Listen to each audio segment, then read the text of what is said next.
அடுத்து பேச இருக்கின்ற திரு தங்கவேல் ஐயா அவர்களை வருக வருக என்று அன்போடு அழைக்கின்றேன். அந்த கைகளை தட்டலாங்க. சில திருக்குறளின் சிறப்புகள் என்ற தலைப்புல திரு பே கோவிந்தராஜ் அவர்களை பேச வருமாறு, திருக்குறளின் சிறப்புகள் என்ற தலைப்பில் பேச வருமாறு அன்போடு வேண்டி விரும்பி கேட்டுக்கொள்கின்றேன். நன்றி. எங்கள் வாழ்வும் எங்கள் வளமும் மங்காத தமிழென்று சங்கே முழங்கு. எங்கள் பகைவர் எங்கோ மறைந்தார், இங்குள்ள தமிழர்கள் ஒன்றாதல் கண்டே. திங்களோடும் செலும்பருதி தன்னோடும் விண்ணோடும் உடுக்களோடும் மங்கள் கடல் இவற்றோடும் பிறந்த தமிழோடு பிறந்தோம் நாங்கள் என்ற திமிரோடு என் தமிழ் தாயை வணங்கி இந்த அவையிலே கூடியிருக்கக்கூடிய தமிழ் சான்றோர்கள் மற்றும் தமிழ் மாணவர்கள் உள்ளிட்ட அனைவருக்கும் எனது தாய் தமிழ் வணக்கத்தை முதலில் தெரிவித்துக் கொள்கிறேன். ஒரு குழந்தை பிறந்ததும் அது பருக வேண்டியது தாய்ப்பால். தாய்ப்பாலை மறந்து அதன் பிறகு பருக வேண்டியது பசும்பால். ஆனால் அந்த குழந்தை வளர்ந்து அது வாழ்நாள் முழுவதும் பருக வேண்டிய ஒரு பால் என்றால் அது முப்பால். வள்ளுவர் தந்த அறம் பொருள் இன்பம் என்ற முப்பால். இந்த முப்பாலை பருகாமல் ஒருவனுடைய வாழ்வு முழுமை பெறாது. வள்ளுவர் அவருடைய திருக்குறளில் சான்றாண்மைக்குத்தான் அதிக முக்கியத்துவம் தருகிறார். முதலில் ஆண்மை என்றால் என்ன என்பதை நாம் அறிந்து கொள்ள வேண்டும். ஆண்மை என்பது ஆளுமை செய்வது என்பது பொருள். சான்றாண்மை என்பது வாழ்வில் பிறருக்கு சான்றாக ஆளுமை செய்யக்கூடிய ஒருவராக உருவாவது என்பது பொருள். நம் நீதி நூல்கள், சங்க இலக்கிய நூல்கள் அனைத்துமே மனிதகுல வாழ்விற்கு நல்வழி காட்டுவதற்காக படைக்கப்பட்டவை. அப்படிப்பட்ட ஒரு அருமையான நூல் தான் திருக்குறள். திருக்குறளுடைய காலம் கிட்டத்தட்ட 2000 ஆண்டுகளுக்கு முன்பு என்பது அனைவரும் அறிந்தது. மரமலை அடிகள் அவர்களால் தமிழக அரசின் மூலம் கிமு 31 என்று வரையறை செய்யப்பட்டு அன்று முதல் திருவள்ளுவருடைய ஆண்டு கணக்கிடப்பட்டு வருகிறது. அதற்கு முன்பு எத்தனை ஆண்டுகள் என்பது யாருக்கும் தெரியாது. அது ஒரு வரையறை, அவ்வளவுதான். கிட்டத்தட்ட 2000 ஆண்டுகளுக்கு முன்பே ஒரு மனிதன் எப்படி வாழ வேண்டும், அவனுடைய வாழ்க்கை எப்படி இருக்க வேண்டும் என்பதை 1330 குறட்பாக்களில் 7 சீர்களில் 3 பிரிவுகளில் ஒருவர் சுருங்க சொல்லி விளங்க வைத்திருக்கிறார் என்றால் அவர் வெறும் புலவர் மட்டுமல்ல, தெய்வ புலவர். அதனாலதான் அவரை தெய்வ புலவர்னு சொல்றாங்க. தெய்வ புலவர்னு மட்டும் சொல்லல, மாதானு பங்கி, சென்னா போதர், எவ்வளவோ புனைப்பெயர்கள் அவருக்கு உண்டு. அந்த காலத்திலே எழுத்தாணியை கொண்டு ஓலைச்சுவடியை வைத்து எழுதப்பட்ட எந்த ஒரு இலக்கியமும் 300 ஆண்டு காலம்தான் அந்த ஓலைச்சுவடியில் இருக்கும். ஒரு வரையறை 300 முதல் 400 ஆண்டு காலம்.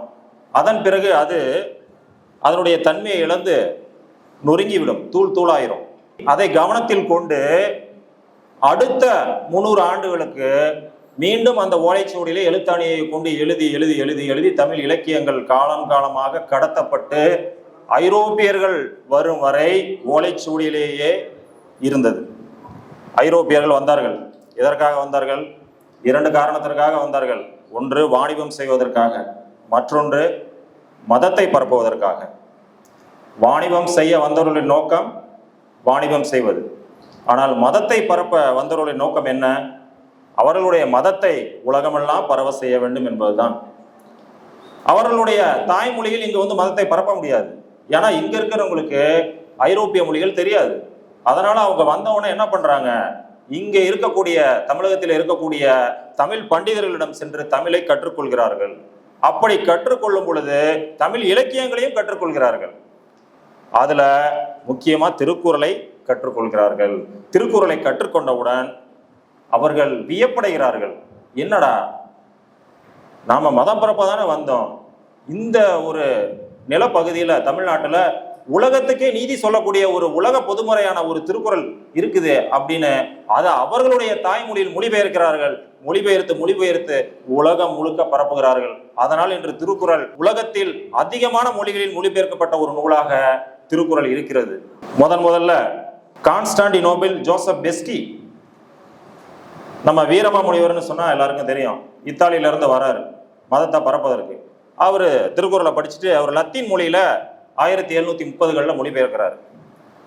அதன் பிறகு கனடாவில் இருந்து ஜியு போப் அவர் வருகை புரிந்து ஆங்கிலத்தில் திருக்குறளை மொழிபெயர்க்கிறார்.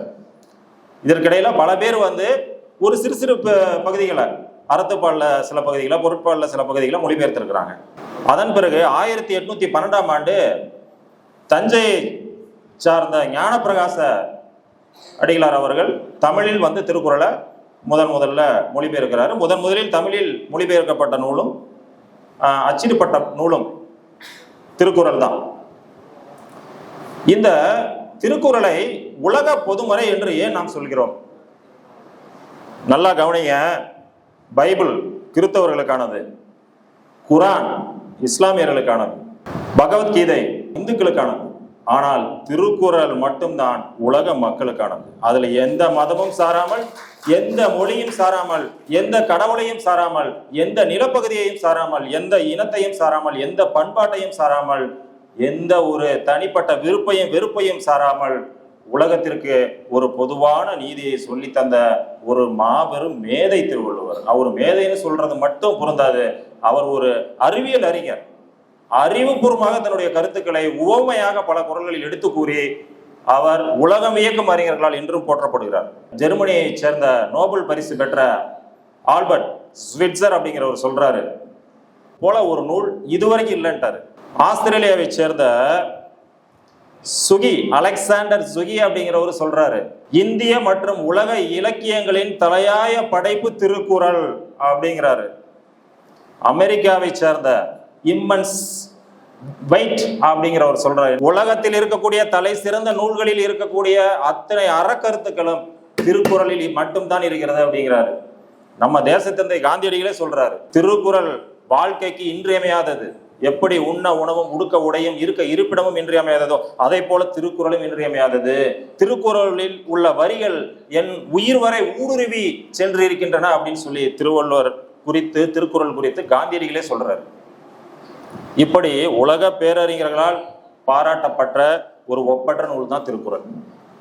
திருக்குறள்ல அதிசயத்தக்க எண்ணற்ற விஷயங்கள் இருக்கிறது.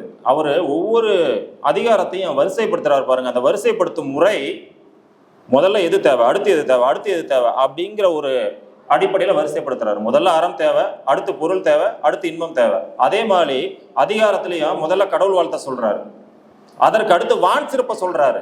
இந்த உலகம் வாழ வேண்டுமானால் மழை வேண்டும். மழையை குறித்து 2வது அதிகாரத்தை வைக்கிறாரு. துப்பார்க்க துப்பாய துப்பாக்கி, துப்பார்க்க துப்பாய தூவும் மழை. எப்படி உணவு விளைவிக்க மழை ஒரு காரணியாக இருக்கிறதோ அதே போல அதே மழை உண்ணும் உணவாகவும் இருக்கிறது அப்படின்னு சொல்லி 7 வார்த்தையில முடிக்கிறாரு. அதுல பாருங்க, துப்பார்க்க துப்பாய துப்பாக்கி, துப்பார்க்க துப்பாய தூவும் மழை மட்டும் அதுல வரக்கூடிய முதல் எழுத்து மாறி இருக்கிறது. மற்றதெல்லாம் முதல் எழுத்து தூ தூ தூ தூ தூ. எவ்வளவு ஒரு மோனைத்தன்மையோடு அந்த குறளை எழுதியிருக்கிறாரு பாருங்க. அடுத்ததாக நீத்தார் பெருமையை சொல்றாரு, துறவு வாழ்க்கையை சொல்றாரு. அதுல செயற்கரிய செய்வார் பெரியர் சிறியர், செயற்கரிய செய்களாதார் அப்படிங்கிறாரு. எவன் பெரியவன், எவன் சின்னவன், எவன் ஒருவன் பிறரால் செய்ய இயலாத காரியத்தை செய்கிறானோ அவன் பெரியவன், அப்படி செய்ய இயலாதவன் சிறியவன். இவ்வளவுதான்டா பெரியவனுக்கு சிறியவனுக்கு உள்ள வித்தியாசம் அப்படின்னு சொல்லி அப்பயே சொல்லிட்டார். அடுத்து அரண் வலியுறுத்துறாரு. அரண் மனத்துக்கண் மாசிலன் ஆதல் அனைத்தரன் ஆகுல நீர பிற. உன்னுடைய மனதிலே குற்றம் இல்லாமல் தூய்மையாக வைத்துக்கொள், அதை விட ஒரு சிறந்த அறம் வேற எதுவும் இல்லைங்கிறார். அதற்கு அடுத்தது பாருங்க, அரண் வலியுறுத்தலுக்கு அப்புறம் இல்வாழ்க்கைக்கு வர்றாரு. அன்பும் அறனும் உடைத்தாயின் இல்வாழ்க்கை பண்பும் பயனும் அது. இல்வாழ்க்கைக்கு இலக்கணம் என்ன? அன்பும் அறனும் இருக்கணும், அதுதான் இல்வாழ்க்கையினுடைய பண்பும் பயனும் அப்படிங்கிறார். அதற்கப்புறம் வாழ்க்கை துணை நலம் மங்களம் என்ப மனைமாட்சி, அதன் மட்டு நன்கலம் நன்மக்கள் பேருங்கிறாரு. இல்வாழ்க்கைக்கு பெண் என்பவள் மங்களம் போன்றவள், அதாவது நன்மை தரக்கூடியவள், பயன் தரக்கூடியவள். அவளுக்கு அணி சேர்ப்பது எது என்றால் நல்ல பிள்ளைகள் அப்படிங்கிறார். அதற்கடுத்து நன்மக்கட்பேறு, இல்வாழ்க்கை துணை நலம் சொல்லும் ஏற்பாடு நன்மக்கட்பேறு வராரு. ஈன்ற பொழுதினும் பெரிதோக்கும் தன் மகனை சான்றோன்னு என கேட்ட தாய். ஒரு பெண்ணுக்கு தாய்மை தான் மிகச்சிறந்த ஒரு அடையாளம் அப்படின்னு நம்ம பண்பாட்டுல போற்றப்படுது. தாய் தன்னுடைய குழந்தை பிறந்த போது அடைந்த மகிழ்ச்சியை விட தன் மகன் வாழ்வில் ஜெயித்து விட்டான், தன் மகன் நல்லவன் என்று பிறரால் போற்றப்படுகிறான், தன் மகன் சான்றோன் என்று ஊரால் அறியப்படுகிறான் அப்படின்னு கேள்விப்பட்ட உடனே அவங்க அடையிற இன்பம் இருக்கு இல்லையா, அது ஈன்ற பொழுதிலும் பெறுது அப்படிங்கிறாங்க. இப்படி அடுத்து சொல்றாரு அன்புடைமை. நன்மக்கட்பேருக்கு அடுத்து அன்புடைமை வைக்கிறாரு, வரிசைப்படுத்துறாரு பாருங்க. அன்பிலார் எல்லாம் தமக்குரியர், அன்புடையார் என்பும் பிறர்க்கு. அன்பு உடையார் எப்பயுமே பிறருக்கு சொந்தமானவர், அன்பில்லாதவர் எல்லாம் தமக்குரியவர். அதற்கு அடுத்து சொல்றாரு, என்ன சொல்றாரு, விருந்தோம்பலை சொல்றாரு. நோக்க குலையும் அனிச்சம், முகந்திருந்து நோக்க குலையும் விருந்து. அனிச்சமலர் எப்படி முகத்தை கொண்டு போய் கிட்ட நுகர்ந்த உடனே வாடி போகுது, அது மாதிரி முகம் வாடி விருந்தினர் உபசரித்தால் அந்த விருந்தே குலைந்து போகுங்கிறார். 10வது அதிகாரம், இனியவை குரல், இனிய உளவாக இன்னாத குரல் கனி இருப்ப காய் கவரம் தச்சு. மிகவும் அருமையான குரல். நம்ம கிட்ட நல்ல சொற்கள் இருக்கையில தேவையில்லாத சொற்களை பிறர்கிட்ட பேசுறது, கனி இருக்கிற போது காய கொடுக்கறது சமங்கிறார். இப்படி அதிகாரத்தை கூட வரிசைப்படுத்தி தன்னுடைய கருத்துக்களை சொல்ல முடியும் என்றால் அது வள்ளுவரால் மட்டும்தான் சொல்ல முடியும். அது வள்ளுவருக்கே உரிய சிறப்பு. இப்ப கல்வி குறித்து சொல்றாரு, கற்க கசடர கற்பவை கற்றப்பை நிற்க அதற்கு தக. முதல்ல நீ எப்படி நிக்கணும், என்ன படிக்கிறியோ அந்த படிப்பின் வழி நிக்கணுங்கிறத முதல்ல சொல்லிட்டு அதுக்கப்புறம் சொல்றாரு என்னென்ப ஏன எழுத்தென்ப இவ்விரண்டும் கண்ணென்ப வாழும் உயிருக்கு. என்னும் எழுத்தும் ஒரு உயிருக்கு கண்ணுங்கிறாரு. அதற்கு அடுத்த குரல்ல சொல்றாரு படிக்காதவனுக்கு 2 கண்களும் புண்ங்கிறாரு. படிப்பினுடைய முக்கியத்துவத்தை எந்த அளவுக்கு சொல்றாரு பாருங்க. நீ படிக்கலைன்னா உனக்கு இருக்கிற 2 கண்ணுமே அது 2 புண். கேடில் விழிச்செல்வம் கல்வி ஒருவருக்கு மாடல்ல மற்றையவை. கல்வி மாதிரி ஒருவருக்கு அழியாத செல்வம் வேற எதுவும் கிடையாது, மற்ற எந்த செல்வங்களும் அதுக்கு ஈடாகாதுங்கிறாரு. இப்ப இன்னைக்கு சமூக நீதி சமத்துவம் இதையெல்லாம் பேசிட்டு இருக்கோம். ஆனா 2000 ஆண்டுகளுக்கு முன்னாடியே சமூக நீதியை சமத்துவத்தை எல்லாம் பேசினவர் தான் திருவள்ளுவர்.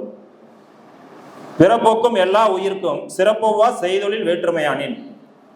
பிறப்போக்கும் எல்லா உயிர்க்கும், நல்லா கவனிங்க, இந்த இந்த வார்த்தைக்குள்ளார எவ்வளவு அர்த்தம் புதிந்திருக்குதுன்னு பாருங்க. அவர் பிறப்பு மனிதர்களுக்கு மட்டும் சொல்லல, எல்லா உயிருக்கும் சொல்லிட்டார். பிறப்பின் அடிப்படையில் எல்லா உயிர்களும் ஒண்ணுதான். அப்போ சிறப்போவா செய்தொழில் வேற்றுமையானி. சிறப்பு ஒவ்வொரு உயிரும் ஒரு செயலை செய்யுது, அதனால அதுக்கு சிறப்பு ஒத்து வராது. ஆனா பிறப்பின் அடிப்படையில் எல்லாரும் சமம்ட்டார். இதை விட ஒரு சமூக நீதியை நாம எங்க எதிர்பார்க்க முடியும்? பொது உடைமையை பேசாம இருக்காரா? பேசியிருக்காரு. கம்யூனிஸ்ட பேசியிருக்காரு. பகுத்துண்டு பல்லுயிர் ஓம்புதல் தொகுத்த நூலோர் தொகுத்தவற்றில் எல்லாம் தலை. பகுத்துண்டு பல்லுயிர் ஓம்புதல், தனக்கு கிடைத்தவற்றை எல்லாம் எல்லா உயிர்களுக்கும் பகிர்ந்து கொடுத்து உண்ண வேண்டும். அதுதாண்டா நூலோர் தொகுத்தவற்றில் எல்லாம் தலை.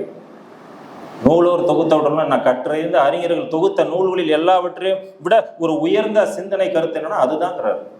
இதுதான் கம்யூனிசம், பொது உடைமை. அவர் மனிதர்களுக்கு மட்டும் பிரித்து கொடுக்க சொல்ல, எல்லா உயிர்களுக்கும் பிரித்து கொடுங்கிறாரு. பகுத்துண்டு பல்லுயிர் ஓம்புதல். எவ்வளவு ஒரு பெரிய சிந்தனைய ஒரு 7 வார்த்தைகளுக்குள்ளார ஊத்தி வச்சிருக்காரு பாருங்க.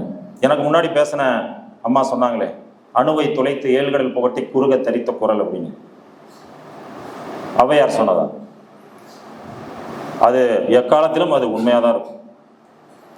ஒரு அணுங்கிறது மிகச்சிறிய ஒரு துகள், அதுல ஒரு துளையை இட்டு அதை 7 கடலை புகட்டி குறுக தரித்த குரல் அப்படின்னா என்னன்னா, ஒரு அணுக்குள்ளார துளைய இட முடியுமாங்கிறது அது சாத்தியம் இல்லாததுதான். ஆனா அந்த சாத்தியம் இல்லாத ஒரு விடயத்தையும் சாத்தியப்படுத்தியிருக்காரு வள்ளுவர். அந்த அளவுக்கு அந்த 7 வார்த்தைகள்ல திருக்குறளை புகுத்தி உலகத்துக்கு கொடுத்திருக்கிறாருன்னு சொல்றாங்க. இப்ப நான் பள்ளிக்கூடம் படிக்கும் பொழுது எனக்கு ஒரு தமிழாசிரியர் இருந்தாரு. அவரு வகுப்பறைக்கு வரும் பொழுது ரொம்ப உற்சாகமா இருக்கும். திருக்குறளை மாணவர்களுக்கு நயமா சொல்லி தருவார். காலையில வந்த உடனே கேட்பாரு, இன்னைக்கு எவன்லாம் சுடுதண்ணியில குளிச்சான், எவன்லாம் பச்சை தண்ணியில குளிச்சான் சொல்றான் பாரு. சுடுதண்ணியில குளிச்சா அடி விழும், சோம்பேறித்தனம் வரும். சுடுதண்ணில் குளிக்க கூடாதுன்னு பாரு. பச்சை தண்ணியில் குளிச்சவங்களாம் யாரு அப்படின்பாரு. கை தூக்குனாவா, மிக்க நன்று. எதுக்காக குளிக்கிற அப்படின்பாரு. அவன் யோசிப்பான், எதுக்காக குளிக்கிறேன்னு கேட்குறாரு அப்படின்ட்டு. அப்புறம் சுத்தமாக வச்சுக்கிறதுக்கு குளிக்கிறேன் ஐயா அப்படின்னு ஒன்று, மிக்க நன்று. அதாவது புறத்தை தூய்மையாக வைப்பது நீரால் தான் செய்ய முடியும். அதனால தான் நம்ம குளிக்கிறோம். அதே மாதிரி நம்ம அகம்னு ஒன்று இருக்குப்பா, உள்ளம். அந்த உள்ளத்தை நீர் கொண்டு சுத்தப்படுத்த முடியாது, தூய சிந்தனைகளால் தான் சுத்தப்படுத்த முடியும். அதாவது பொய் பேசாமல் இருக்கணும், பொறாமப்படாமல் இருக்கணும், பிறருக்கு தீங்கு நினைக்காம இருக்கணும், கேடு நினைக்காம இருக்கணும். இப்படி இருந்தால் மட்டும்தான் மனசை தூய்மையாக வச்சுக்க முடியும். அதுக்கு பேர் தான் மன தூய்மையாக வைத்துக் கொள்வதற்கு பேர் தான் வாய்மை அப்படின்னு சொல்லி சொன்னார். அதாவது புறந்தூய்மை நீரால் அமையும், அகந்தூய்மை வாய்மையால் அமையப்படும், காணப்படும் சொல்லிட்டார். அடுத்து 2 மாணவர்கள், ஐயா இவன் என்ன தகாத வார்த்தையில திட்டாங்க, உடனே கூப்பிடாருங்கவா. தீயினால் சுட்டப்புண் உள்ளாரும், ஆறாதே நாவினால் சுட்ட உடனே எங்க பாடுறா, நெருப்படுத்தி சுட்டுடா கூட அது ஆறி போயிருண்டா, மறந்துடுவான். ஆனா நீ சொன்ன வார்த்தை பாரு, அது அவனுக்குள்ளார வடுவா இருந்துகிட்டே இருக்குண்டா. என்னைக்கு இருந்தாலும் அவன் மறக்காம அதை ஞாபகம் வச்சுக்கிட்டே இருப்பான். அதனால என்ன பண்ணக்கூடாது, தீய வார்த்தைகளை மட்டும் பேசவே கூடாதுன்னு சொல்லுவார். அப்படி திருக்குறளை நடைமுறை சம்பவங்களோடு இணைத்து கற்பித்ததன் விளைவாக எங்களுக்கெல்லாம் திருக்குறள் மீது ஒரு பெரும் பற்று ஏற்பட்டது. ஒரு முறை ஒரு ஆசிரியர் சொன்னாங்க என்கிட்ட, காலையில எழுந்த உடனே தினமும் சூரியனை வெறும் கண்களால் பார்க்க வேண்டும், அது கண்களுக்கு மிகவும் நல்லது அப்படின்னாங்க. நான் 10ஆம் வகுப்பு படித்துக் கொண்டிருக்கும் பொழுது நானும் சரி ஆசிரியர் சொல்றாங்களேன்னு சொல்லிட்டு தினமும் காலையில ஒரு 5 முதல் 10 நிமிடங்கள் வெறும் கண்களால் சூரியனை பார்க்க ஆரம்பிச்சேன். ஒரு கட்டத்தில் சூரியனை பார்க்கவே முடியல, பகல்ல கண்ணெல்லாம் கூச ஆரம்பிச்சிருச்சு, கண்ணை முழிக்க முடியல. உடனே என்னுடைய அறிவியல் ஆசிரியர்கிட்ட போய் நான் கேட்டேன், ஐயா இந்த மாதிரி கண்ணெல்லாம் கூசுது, ஆசிரியர் காலையில சூரியனை வெறும் கண்ணால் பார்க்க சொன்னாங்களே, பார்த்தனே, ஆனால் கண்ணு கூசுது அப்படின்னு சொன்ன உடனே அவரு அதுக்கு அறிவியல் ஆசிரியர் ஒரு உதாரணத்தை சொல்றாரு. எப்பொருள் யார் யார் வாய் கேட்பினும் அப்பொருள் மெய்ப்பொருள் காண்பது அறிவு அப்படிங்கிறாரு. ஆசிரியர் சொன்னாலும் சரி, யார் சொன்னாலும் சரி, அந்த சொன்ன வார்த்தைகள் அதில் உள்ள பொருள் சரியா தவறா என்று உணர்ந்த பிறகுதான் அதை நீ உன்னுடைய அறிவிலே ஏற்றுக்கொள்ள வேண்டும் அப்படின்றார். எவ்வளவு ஒரு அழகான ஒரு கருத்தை திருக்குறள் மூலியமா அவர் அந்த இடத்துல எனக்கு புரிய வைக்கிறாரு பாருங்க. திருக்குறள்ல பொருளை பத்தி சொல்றாரு பாருங்க. இவர் எதை தொடல, எல்லா இடத்தையும் தொட்டுட்டாரு. இவரால் தொடப்படாத விடயங்களே இல்லை. பொருள் அல்லவரை பொருளாக செய்யும் பொருள் அல்லதில்லை பொருள். நீ என்னதான் படித்தவனா இருக்கலாம், பெரிய அறிஞனா இருக்கலாம், ஆனா பொருள் இல்லை எனில் உன்னிடம் நீ ஒரு பொருட்டே இல்லை, இந்த சமூகம் உன்னை மதிக்காது. அதே மாதிரி ஒரு பொருட்டா இல்லாதவன்கிட்டையும் பொருள் இருந்ததுன்னா அவனை ஒரு பொருட்டா இந்த சமூகம் மதிக்குங்கிறாரு. உழவு பத்தி சொல்றாரு. இதுலதான் ஒரு அறிவியல் கருத்தையும் அவர் சொல்றாரு. அறிவியல் கருத்து எல்லா குறள்லயும் இருக்கு, இதுல முக்கியமா சொல்றாரு, சுழன்றும் ஏற்பினது உலகம் உழந்தும் உழவே தலை. அதாவது சுழன்று கொண்டிருக்கக்கூடிய அந்த உலகம் ஏருக்கு பின்னாடி தான் செல்லும், அதனால் உழந்தும் உழவே தலை. எந்த சூழ்நிலையிலையும் உழவுதான் தலையாயுதுங்கிறாரு. இப்ப சுழன்றும் ஏற்பினது உலகம், சுழன்றும் உலகம், இந்த ஏற்பின்னதுங்கிறத விட்டு பாருங்க, சுழன்றும் உலகம். உலகம் சுழல்கிறது அப்படிங்கிறத கிட்டத்தட்ட 2000 ஆண்டுகளுக்கு முன்னாடியே அவர் சொல்லியிருக்காருன்னா ஒரு பெரிய அறிவியல் ஞானி தான் அப்படிங்கிறத நம்ம மறுக்கவும் முடியாது. இன்னைக்கு அறிஞர்கள் அதை ஒத்துக்கிறாங்க. நல்லா கவனிங்க, சூரிய மைய கோட்பாடு பிசிக்ஸ் படிச்சிருக்கவங்களுக்கு தெரியும். 1500களில் போலந்து நாட்டை சேர்ந்த கோப்பர்னிக்கஸ் அப்படிங்கிற ஒரு சூரிய மைய கோட்பாட்டை உருவாக்குறாரு. அதாவது சூரியனை சுற்றி தான் எல்லா கோள்களும் இயங்குகின்றன அப்படிங்கிறத கோட்பாட்டை உருவாக்குறாரு. அவர் உருவாக்குற கோட்பாட்டை மத போதகர்கள் எதிர்க்கிறாங்க. ஏன்னா கடவுள் தான் எல்லாத்துக்கும் மூலம் அப்படிங்கிற நம்பிக்கையில எதிர்க்கிறாங்க. அவர் அதை நிரூபிக்கிறதுக்கு ரொம்பவே சிரமப்படுறாரு. அவர் ஒரு சாதாரண அறிஞர்கள் கிடையாது. அவர் ஒரு மருத்துவர், கணித வல்லுநர், வானவியல் அறிஞர், மத போதகர், சட்டத்துறை நிபுணர். இத்தனை திறமைகளை கொண்டவர் யாரு? கோப்பர்னிக்கஸ். அவரு இறுதி தருவாயில எழுதி வச்சுட்டு செத்து போயிடுறாரு. அதன் பிறகு கலிலியோ கலிலி, உங்களுக்கு தெரியும், இத்தாலி நாட்டை சார்ந்தவர், இயற்பியல் மேதை, நவீன அறிவியலின் தந்தை என அழைக்கப்படக்கூடிய கலிலியோ கலிலி தொலைநோக்கியை நவீனப்படுத்தி கோப்பர்னிக்கஸினுடைய சூரிய மைய கோட்பாட்டை அறிவியல் பூர்வமாக நிரூபித்து உலகிற்கு பறைசாற்றுகிறார். எப்ப? 1500 பிற்பகுதியில். ஆனால் உலகம் சுழன்று கொண்டிருக்கிறது என்பதை 2000 ஆண்டுகளுக்கு முன்பே எந்த தொலைநோக்கியும் இல்லாமல், எந்த ஒரு கணித நிபுணராகவோ இல்லாமல், ஒரு வானவியல் சாஸ்திர அறிஞராகவோ இல்லாமல் தமிழ் அறிஞராக இருந்து நிரூபித்திருக்கிறார் என்றால் அவர் உலகிற்கே பெரிய அறிஞர். அவரை விட ஒரு பெரிய அறிவியல் அறிஞர் இருக்கவே முடியாது.